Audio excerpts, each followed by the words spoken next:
Hello guys, welcome to my channel. In this video, we are going to learn steps of exchange of gases in human body. Okay? So respiration हमने पढ़ ली है. अब जान लेते हैं कि आखिरकार ये प्रोसेस होती कैसे है. सबसे पहले जब हम ऑक्सीजन जो एटमॉस्फेयर में होती है, एयर में ऑक्सीजन रिच एटमॉस्फेयर है, तो वहां से ऑक्सीजन हमारे नेसल कैविटी, नेसल कैविटी क्या होती है, जो केव लाइक स्ट्रक्चर होता है हमारी ह्यूमन बॉडी के अंदर, नोज के अंदर, उन्हें बोलते हैं नेसल कैविटी. एंड नोस्ट्रिल्स क्या होती है? नोस्ट्रिल्स होती है that open gate of that cave. Okay, that cave का जो ओपन गेट है उन्हें बोलते हैं नोस्ट्रिल्स, एंड जो अंदर केव है उन्हें बोलते हैं नेसल कैविटी. सो हमारे नाक से होता हुआ हमारा जो हवा था, ऑक्सीजन थी, वो फेरिंग्स में. फेरिंग्स कैसा है? ये आप देख रहे हो, ये है फेरिंग्स, ये फेरिंग्स, एंड ये कॉमन रास्ता है एयर एंड फूड का. ओके, फेरिंग्स में आती है, फेरिंग्स से ट्रेकिया में आती है. ट्रेकिया अलग पॉइंट होता है, एंड फूड चल जाता है, फूड चल जाता है ईसोफेगस में, एंड एयर आ जाती है ट्रेकिया में. देन ट्रेकिया से जाता है ब्रोंकाई, देन ट्रेकिया से जाता है ब्रोंकाई. ब्रोंकाई क्या है? ब्रोंकाई है ये वाली, ये बड़े बड़े स्ट्रक्चर दिख रहे हैं, इन्हें कहते हैं ब्रोंकाई. फिर ब्रोंकाई से ब्रोंक्यूल्स. ब्रोंक्यूल्स कैसे? ये वाला देखो, जो बड़ा स्ट्रक्चर जब दो पार्ट्स में डिवाइड होता है उन्हें कहते हैं ब्रोंक्यूल्स. ब्रोंक्यूल्स से वो जाता है एल्वियोलाई.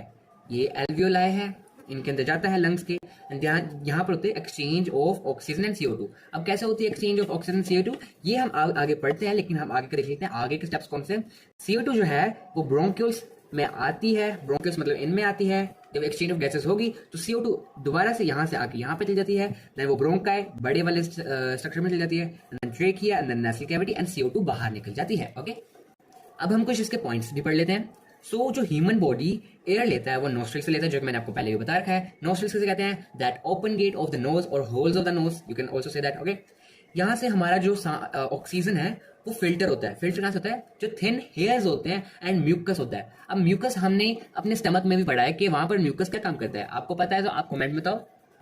सो अभी मैं बताता हूँ. म्यूकस का काम हमारे स्टमक में ये था कि वहां पे HCl था, एंड HCl से हमारे स्टमक को बचाने के लिए वहां पे म्यूकस की थिन लाइनिंग थी, तो उससे हमारा स्टमक बच जाता था. लेकिन ये वाला म्यूकस अलग है. ये म्यूकस एक स्टिकी सब्सटेंस है जो कि हमारे नोज के अंदर डस्ट को, बैक्टीरिया को अंदर नहीं आने देता, अपने आप में ही वो स्टिक कर लेता है. उसे स्टिकी सब्सटेंस है, उसे स्टिक कर लेता है.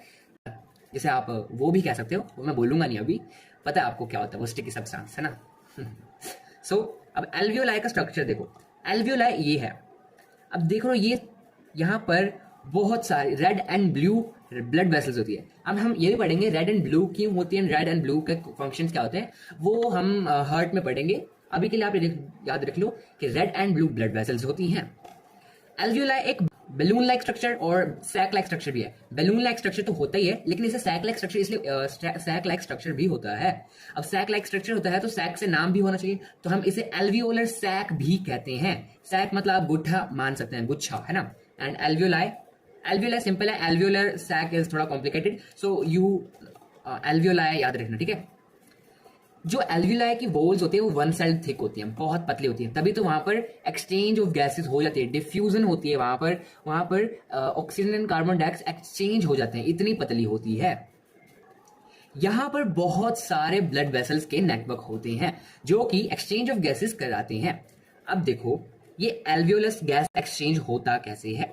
मान लो ये एल्वियोलाई है ना, ये ब्लू ब्लड एंड ये रेड ब्लड, ये CO2 एंड ये ऑक्सीजन O2, एंड ये एल्वियोलर वॉल.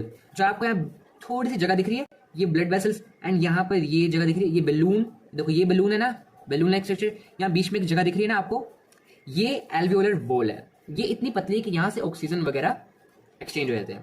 तो जब भी ऑक्सीजन जब हम इनहेल करते हैं, हमारे लंग्स में आकर वो एल्वियोलाई के अंदर आता है, एंड यहाँ से डिफ्यूजन करके रेड में जाता है. रेड में जब जाता है तो हम उसे कहते हैं ऑक्सीजनेटेड ब्लड, है ना. सो ये जो रेड आपको वेन, इसका नाम वेन है, ये भी हम पढ़ेंगे. वेन है एंड ये आर्टरी है, ये इसका नाम कैसे पड़ा एंड क्यों है इसका नाम, है ना. सो वेन है, ये वेन रेड होती है. ये रेड के अंदर ये आप एक ब्लड देख सकते हो, है ना. इस ब्लड के अंदर ये बीच में हीमोग्लोबिन है. ये हीमोग्लोबिन क्या करता है, ये ऑक्सीजन को ले लेता है, अपने ऊपर उठा लेता है. ये एक फन फैक्ट है कि आपको बता दूं कि हीमोग्लोबिन ऑक्सीजन को क्यों लेता है, कार्बन डाइऑक्साइड को क्यों लेता है.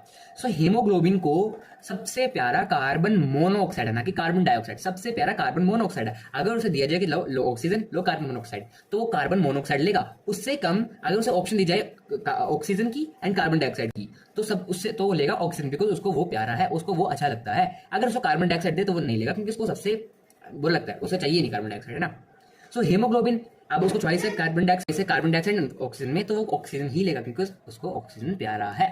अगर तीनों के दी जाए तो फिर भी वो कार्बन मोनोऑक्साइड लेगा क्योंकि उसको कार्बन मोनोऑक्साइड प्यारा है। तो यहाँ से ब्लड जाता है, हमारे पूरे बॉडी में ट्रांसपोर्ट हो जाता है, एंड ब्लड के ऊपर ऑक्सीजन है एंड वो ऑक्सीजन पूरे बॉडी में ट्रांसपोर्ट हो जाती है। ये कैपिलरीज के बारे में भी हम पढ़ेंगे। एंड ये ब्लू है जो कि डीऑक्सीजनेटेड ब्लड लेते हैं। यहाँ से जब डीऑक्सीजनेटेड ब्लड जाता है, ऐसे गोल गोल देख रहे हो, ये डीऑक्सीजनेटेड ब्लड है। ये वाला जो मैंने काला काला सा बनाया है, ये ब्लू ब्लू सा बनाया है, ये इसलिए बनाया ताकि आपको पता लग जाए कि ये डीऑक्सीजनेटेड ब्लड है। तो डीऑक्सीजनेटेड ब्लड से जो CO2 है वो निकल जाती है। और मैंने आपको पहले ही बता दिया कि oxygen and carbon dioxide enter and get out from the alveoli through the process of diffusion. Diffusion की प्रोसेस से यहाँ ये एक्सचेंज ऑफ गैसेस करते हैं, मैंने आपको पहले ही बता चुका है। अब बिकॉज ये वीडियो बहुत लंबी हो चुकी है एंड इतना इंटरनेट नहीं है मेरे पास कि मैं इसको पोस्ट कर सकूं, ना ही यहाँ पे इतनी स्पीड है, सो मैं ये वीडियो एंड कर रहा हूँ। अगले वीडियो में पढ़ेंगे red blood cells and affinity of gases. Affinity of gases मैंने आपको अभी बता दिया कि कार्बन मोनोऑक्साइड सबसे ज्यादा प्यारा है, हीमोग्लोबिन को उससे कम ऑक्सीजन, सबसे ज्यादा कार्बन डाइऑक्साइड उसको गंदा लगता है। वीडियो हम ये भी पढ़ेंगे कि हम डायफ्राम क्या होता है एंड इनहेलेशन एंड एक्सहेलेशन के बीच में डिफरेंस भी देखेंगे। ओके।